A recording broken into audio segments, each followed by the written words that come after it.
Señor, abre mis labios y mi boca proclamará tus alabanzas. Lord, open my lips, and my mouth shall proclaim your praise. Amen.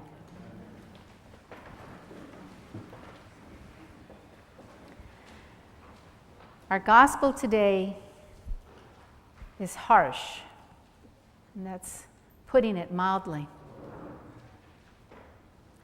It depicts an event that is one of the most hideous examples of revenge that the Bible records.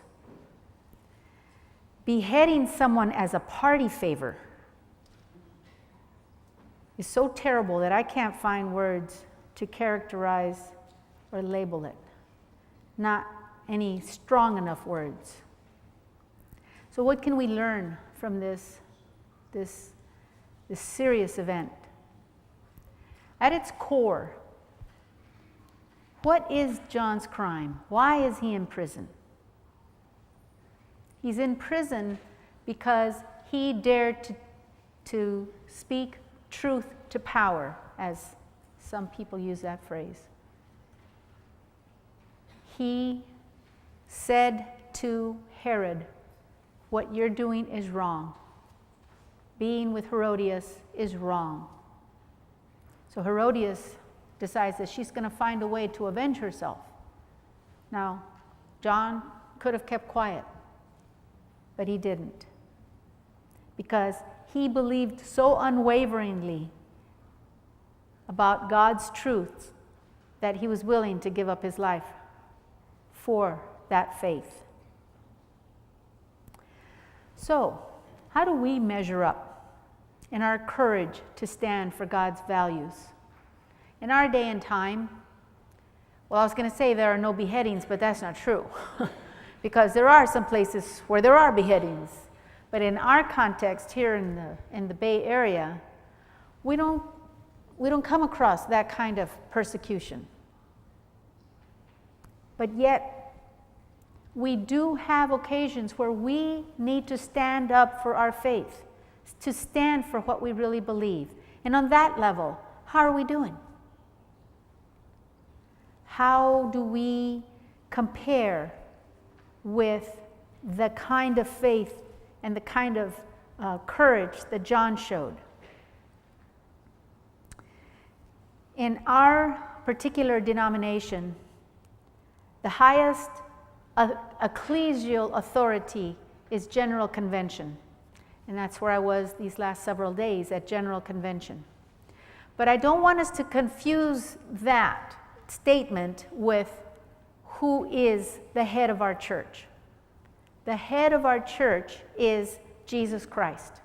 That's who's in charge of this church. But in matters of how we organize ourselves and live out that faith, the highest authority is General Convention. Now, General Convention is a very complicated entity, very much like Congress, and sometimes in a good way and sometimes in a bad way. All of the things that we decide through a bicameral legislative body. We have the House of Bishops and we have the House of Deputies. Now, clearly, in order to sit in the House of Bishops, you have to be a bishop. To sit in the House of Deputies, there is an even number of ordained people and lay people from the lay order. So, and that's to me one of the biggest gifts of our particular church, is that we give lay people as much say-so in how our church acts as an ordained person does.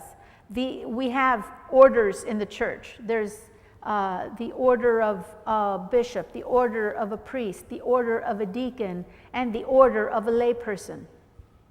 They are all valid orders. So we are together at General Convention deciding on how we move forward in our life, in our common life, in our faith life. So Having sat in the House of Deputies for the last 8 days of convention, I can tell you that there were many, many things that we discussed. Some we could have left on the wayside, and many we did leave on the wayside, and some we talked about and made decisions about and so forth. It's an extraordinarily rich and beautiful time in the church. Then again, I'm a church geek. I like these kind of things. Some people don't. Some people don't like going to meetings. They think it's too wasteful, blah, blah, blah. I love it. And I think primarily, having come from the Roman Catholic Church, the thing that attracted me the most was that piece about the lay people having say-so. Let me just explain a little bit about this process. So a resolution comes before the legislative body. It can originate in the House of Bishops, like the Senate, or it can originate in the House of Deputies, like the House of Representatives. Now, in order for that resolution to become law, so to speak, it has to pass in both houses. If the bishops say, we're going to do thus and so, and the House of Deputies says, oh, no, we're not, we don't. Now, there's a further division in the House of Deputies, because there's half of our deputation is ordained as clergy and half are from the lay order. Someone from the House of Deputies can get up and say, I want us to vote by orders on a particular issue. And if enough lay people and if enough deputations split the vote, it fails. So the House of Deputies can be controlled by the lay people. So it's extraordinary. It's an extraordinary responsibility. It's not just about power, it's about responsibility. So, needless to say, in order for us to finally get to the point of voting on anything, takes a long time, because like Congress, all of our stuff goes through committee first. If a resolution doesn't make it out of committee, it's dead. There's no way to vote on it. So it's a very long and arduous process, but it's important for us to do that. Our resolutions get vetted that way. So that's a little bit of the logistical part about our church. The other part about General Convention is this extraordinary energy that is produced by having thousands of Episcopalians all sitting together, praying for one another, praying with one another through our liturgies. We have Eucharist every single day. And all of those liturgies are of a variety of styles. We had one liturgy that had a choir from Brooklyn. It was called St. Augustine's Steel Band Orchestra. Do you know what the steel drum is? You know, that Caribbean thing? Well, they had this choir there, and I was coordinating all the language translations. So I was sitting in the back of the worship space, and I heard this music start up. And as I was busy taking care of things, and I was listening to the music, and as I was listening to it, I thought, well, that sounds like How Great Thou Art. I had seen them, but I didn't expect them to play How Great Thou Art. And it was very, very distinguishable How Great Thou Art on these steel drums. It was so exciting because, as you can imagine, you've heard those rhythms, how lively they sound, how, spirit-filled. And so I was drawn. I have it on I don't have my phone with me because there's a rule here about that. but so I whipped out my iPhone and I started recording as I walked back toward, I have to put it up on Facebook or something because I want y'all to see this. This beautiful, 20-piece orchestra playing this beautiful music. And everybody, this was a prelude. So everybody was drawn and came and just, when you see the film, you'll see everybody's taking pictures and recording and stuff because it's so extraordinary. the Spirit was so strong. And then in that very same service, we had a bishop named Michael Curry who preached a fabulous sermon whose theme was, we need crazy Christians. That's what this church needs, crazy Christians. Now that one's on YouTube, and I want you to find it. His name is Michael Curry, and the theme of his sermon was crazy Christians in the Episcopal Church. But let me give you an example of a crazy Christian. John the Baptist was crazy. How could he think that he was going to be okay after telling Herod, you're doing wrong? That was crazy. He was crazy to think that he was going to be able to survive that kind of encounter. Think about, and Bishop Curry says this in his sermon, think about what happened at the foot of the cross. Now, the apostles played it really smart. They left. They blew. If you were doing the roll call of the apostles at the foot of the cross, absent. Mary Magdalene, present. She was crazy. She was crazy to stand at the foot of the cross. Jesus was crazy for doing what he did. He could have not done it. He could have toned down his message, make it a little more palatable, make it sound okay, or make it not sound at all. But he didn't. He was crazy. So Bishop Curry is saying, we need crazy Episcopalians. We need people who are willing to believe so strongly that what God is saying is right, that they're willing to go out and stand for that faith, that belief. So the worship every day was some different kind of worship. And they were all blended, English, Spanish, Hmong, Tagalog, Navajo, it was, and the music was just this rich tapestry. It was just extraordinary. And so just to have the energy of thousands, because this is the other thing about General Convention, we are the largest convention in the world. That's not a boast. We meet, this one was short, it was 8 days in legislative session, 8 days. We normally meet for 10 or more, but usually it's about 10. We met for 8 days because we were trying to see if we could figure out how to do that. So the House of Representatives of our country is about, 435 or so? The House of Deputies is over 820. The Senate is about, 100? The House of Bishops is over 300.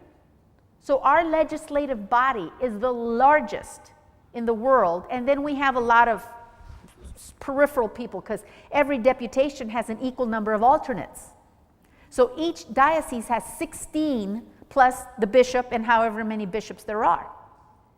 Plus, we have the women's, the ECW are meeting at the same time, and then we've got all the exhibitors and all the media and all the assistants and all the volunteers. There were at least 1,000 volunteers.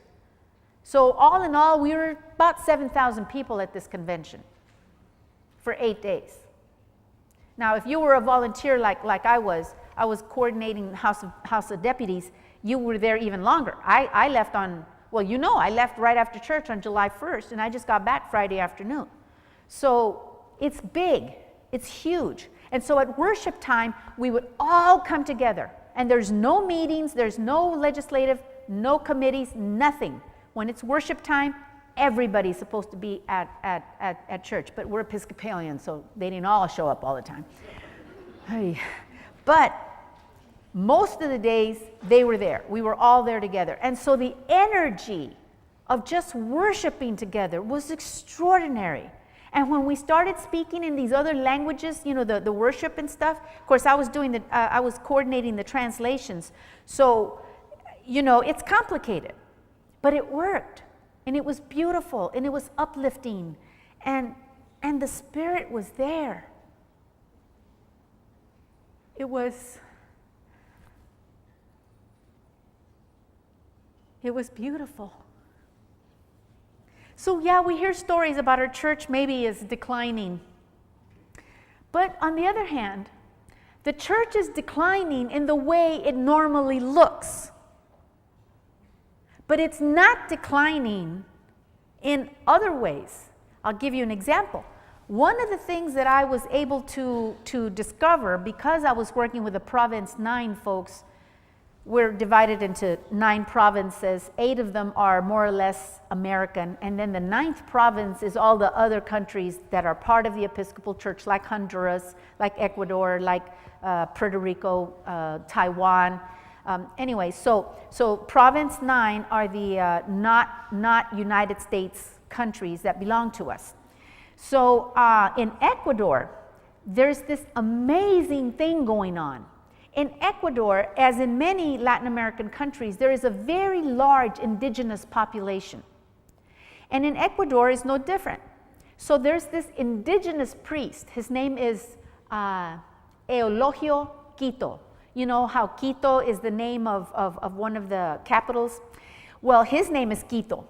And that's an indigenous name. And he and another indigenous priest are in the mountains of Ecuador among the indigenous people, and in 4 years they have started 32 churches. 32. They have 30 choirs. They have thousands of people. I brought a video with me because I wanted to see this thing, and they had a video, and so they had this parade where all the churches had come together for some big convocation. Anniversary, I think. It was their first anniversary as coming together. So at that time, there was only maybe a couple thousand. But every region had, you've seen the indigenous people of South America, how they wear the little hats and the little scarf, and they have these very heavy wool blankets because they live in the mountains and it's cold. And the women have these gorgeous skirts, and the men wear these white outfits. Well, every church had a different color of their wrap. So it was beautiful. There was this vibrant pink and this beautiful blue and a gorgeous green and a fabulous purple, and so these trooping down the street on their way to this big auditorium-like space. And they were singing, and so there was this person there interviewing him. Now, these folks don't speak Spanish, so I didn't know what they were saying. But the interviewer was speaking Spanish, so I could understand what the interviewer was asking, and then it would get translated into their language. But every fourth or fifth word or something like that, you could understand they were saying Episcopal. And I thought, well, I'm so glad, because I thought, what if they think that they're actually in the Catholic Church? And maybe this is they don't really understand that they're not in the Catholic Church, because our liturgies are so similar. They could, unless there's a woman standing up there, that might give them a hint, that they're not in the Catholic Church. And so these two guys, are there, and but no, they understood they were in the Episcopal Church, and they were explaining to the interviewer why being in the Episcopal Church was such a gift to them. And it was just amazing. It was so enlightening that the values that we have in the Episcopal Church about how much say-so lay people have, and how we're each responsible for our faith, that we don't have somebody telling us, you have to believe this, and this is how it's going to be, with no input from anybody else except one guy. So they understood the value of that and how that would work in their lives. It was such a blessing. The other thing is that we had an official youth presence at General Convention on the floor of the House who had voice, not vote, but they had voice, and they voiced.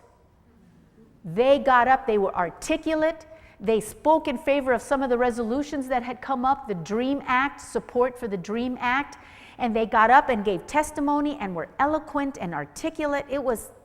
And many of the deputies from other dioceses were also very, very young adults. Many more young adults than I've been to 5 general conventions. I've never seen this many young adults as deputies on the House floor. It was extraordinary to see the energy. So yeah, you hear these, the Episcopal Church is in decline, blah, blah, blah. Yeah, it's in decline in a particular way. but it's on the rise in many other ways. And so one of the wonderful resolutions that was passed was called creating new mission enterprise zones.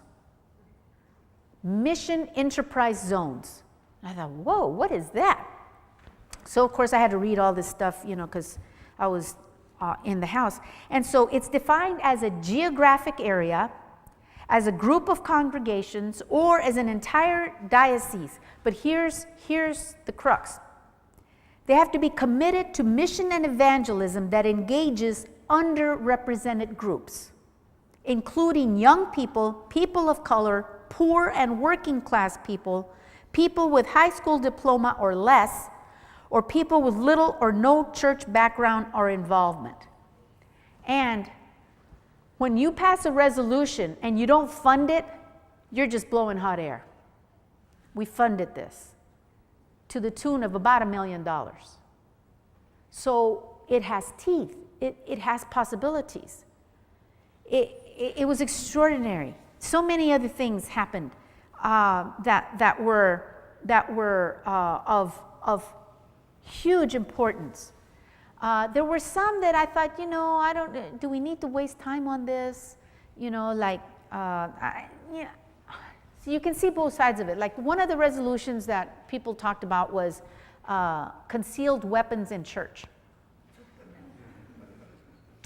And it's like you would think, okay, this is a no-brainer. We don't need to have a resolution about that.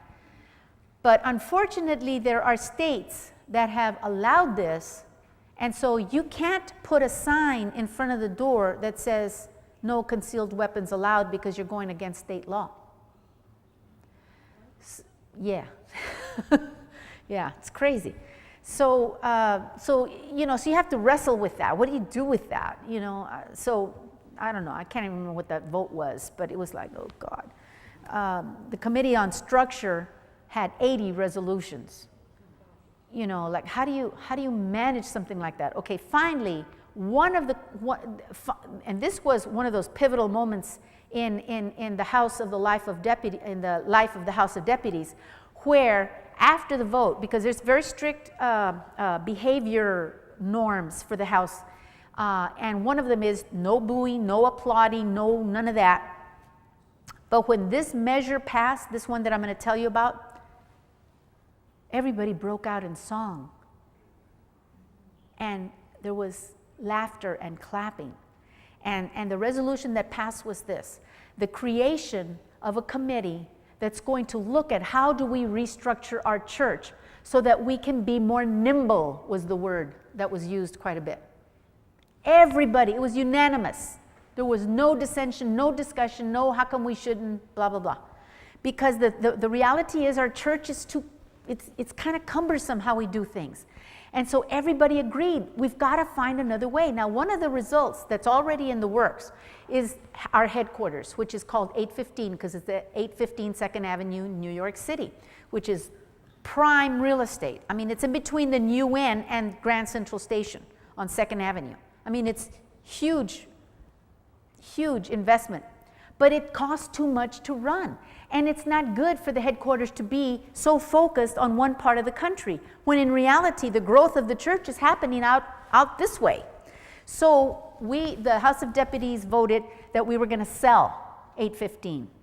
The House of Bishops got it and amended it and said, no, we're not going to sell, but we're going to move the staff. The staff will no longer be headquartered in New York City.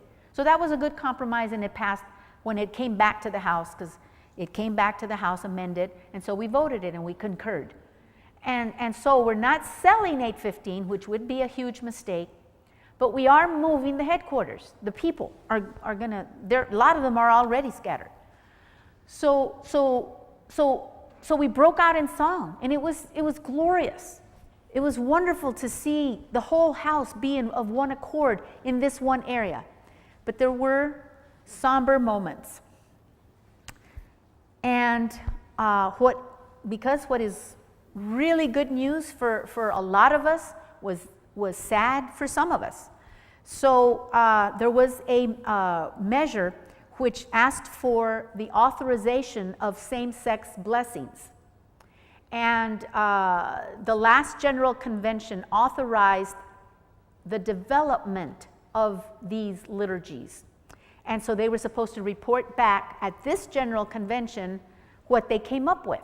Well, what they came up with is so beautiful that I would use them for our regular, our normal marriage rites. They're absolutely breathtaking. The theology and the words and the imagery, it's gorgeous. But they were designed for same-sex blessings. Well, the measure passed in both houses by huge majority. But there were people that were not in agreement. And so the Bishop of South Carolina and most of his deputation elected to leave General Convention. And this was very painful for everyone. So when that measure passed, there was no hoopla, there was none of that, because it would have been rude in the face of the pain that other people were experiencing. It was a good thing to do. It was the right thing to do. But it cost some people their peace of mind. And so one of the deputies got up and asked permission of the President of the House of Deputies to read the statement that the bishop had written and to allow deputies to stand in silence in solidarity with that statement. So he read the statement. It was beautifully crafted, beautifully well thought out. I don't agree with it, but it was a beautiful statement. And so then the House of Deputies president invited those who wanted to be in solidarity with that statement to rise, and they did. And there were about 40 people who stood up. And it was a grace-filled moment. It was painful, but none of the discussions on any of the issues that were so heated ever got ugly. None of them, including that one, which other times at General Convention, similar to the rancor that's out there in our political discourse nowadays, which is abominable, there was not that spirit at General Convention, and I'm deeply grateful for that. Because we're not all going to agree, but we must all love each other and respect each other and give each other the dignity that we each deserve. And so the people who stood were honored, not because the House agreed, because they did not, but because they loved them, and in deep gratitude that they didn't leave. Some of the delegation of South Carolina stayed because they wanted to signal that they didn't want to leave the Episcopal Church. So that was very moving. It was grace-filled. In spite of the pain, it was beautiful. So at the end of the convention, can we say that we stood for the kind of courage that John the Baptist displayed? Many things didn't pass that I thought should have. Many things, many issues of justice and equality did not pass. And some passed that I thought were silly. But I think we took some courageous steps. But like as individuals, we all have a way to go. Our church has a way to go. We're not done. But as Bishop Michael Curry said, we need some crazy Episcopalians right now. I hope that we're crazy enough to believe that we can make a difference, that we can do some good in this world, and that through the courage that we do have to stand for our faith, that we're crazy enough to believe that we can do it. Amen.